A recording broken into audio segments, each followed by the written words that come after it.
Utopías del Sol es una exposición que nace primero del pie forzado que pide la institución, el Museo Maviusé, de trabajar a partir de los territorios, en su gran abanico y los múltiples significados que tiene esos significantes. Y por otro lado, considerar de que la colección del MAVI es una colección eminentemente de arte chileno. Y por lo tanto, había que pensar cómo considerar tanto para el problema del territorio como el problema de lo nacional, se podía traducir eso a una exposición de colección atingente para el año 2024. Cómo ese problema se inscribe en lo latinoamericano, y lo latinoamericano en el sentido amplio de pensarlo tanto en términos ideológicos primero, políticos después y finalmente culturales. Entonces nació Utopías del Sol a partir de la rebusca en la colección y el encuentro con Utopianos al Sol, que es una pieza de Roberto Mata, una pieza clave dentro de su producción, hecha el año 1968 en el marco del Mayo francés, en el momento en el cual él estaba radicado en París y justamente de manera sincrónica acá en Chile vivíamos acontecimientos relativamente similares que van a derivar en el gobierno de la Unidad Popular, en el cual Mata se va a comprometer y va a optar por una vía revolucionaria.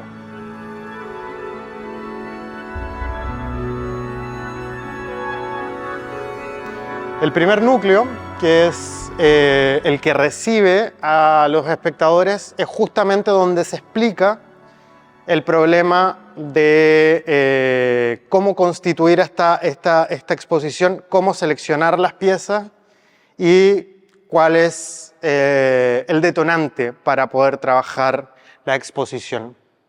que fue darle algún sentido dentro de la historia cultural latinoamericana a esta colección, o por lo menos una propuesta, una hipótesis.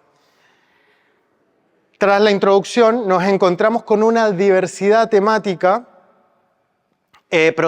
procedimental, estilística, de escuelas,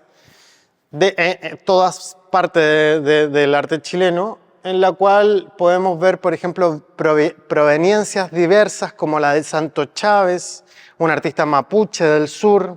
que comienza su carrera en la década del 50,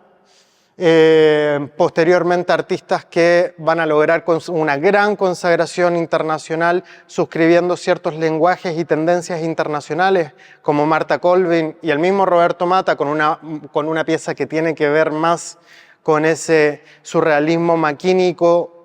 parte de la borra que deja la posguerra respecto a esa escuela en particular. También Samuel Román, quien también se forma en Europa, pero así como Colvin, americaniza su modernismo,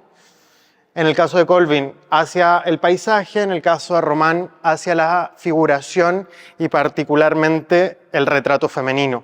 Y después otras piezas que no tienen que ver con los grandes relatos del siglo XX, pero que en dichos relatos más cotidianos, más íntimos, más privados, también había una afición por representar lo local en clave regional, se podría leer. Como cualquier campo es un campo en América Latina, cualquier hacienda rural es una hacienda rural en América Latina, y allí este retrato de un hombre campesino de María Amor, una de las mayores representantes del arte instintivo, me parecía que también ocupa un lugar dentro de las distintas tendencias que hay en el arte latinoamericano del siglo XX. Bajo esa misma lógica, la sala siguiente, más que hablar de la diversidad temática, representacional, procedimental del arte latinoamericano,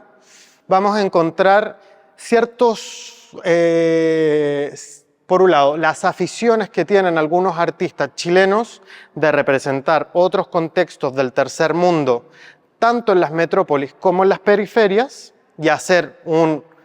diálogo sur-sur, pero sin pensarlo en los términos contemporáneos, sino que de cajón, de entrada y de una manera muchísimo más visceral y menos teorizada como nos encontramos hoy en el mundo del arte contemporáneo. En ese sentido, la obra Rush de Alfredo Oyar es ejemplar, en la cual él ve la explotación de las minas en el sector oriental del Amazonas y en la cual provocó lo que hoy denominaríamos una migración medioambiental. Es decir, se expulsa a los primeros pobladores de la región, pobladores indígenas, y llegan nuevos pobladores en general, hombres en edad laboral, para trabajar en condiciones de esclavitud. Estas fotografías posteriormente, y como vamos a ver en la exposición, son expuestas en el Muestreo de Nueva York bajo la idea que tenía Oyar de mostrarle no solo a los ciudadanos de la ciudad de Nueva York, sino de que también a los agentes bursátiles que ellos estaban en la parte más amable de la cadena.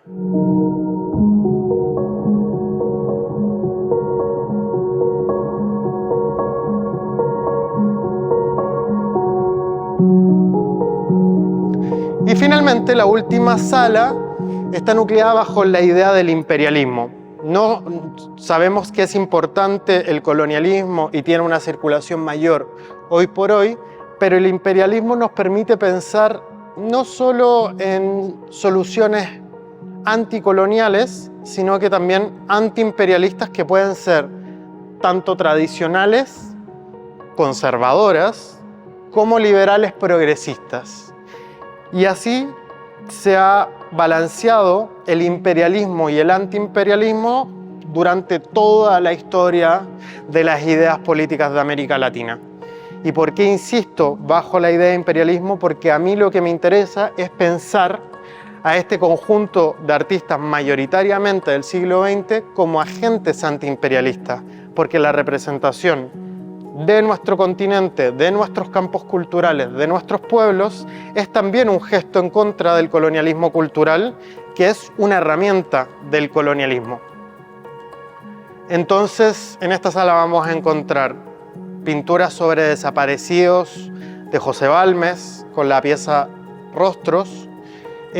La llegada de lo blanco, de Patricia Israel, pintada justamente para la conmemoración de los 500 años del tan eufemísticamente llamado encuentro entre los dos mundos. Y frente a ello, una pieza que se llama El ojo se acostumbra a las desapariciones, de la artista Macarena Cuevas, una pieza recientemente adquirida por el Museo Mavi y que nos permite pensar en los olvidos, en la desaparición, en cómo la historia y cierta hegemonía en los relatos históricos permite olvidar todo esto, de que los artistas no solo han sido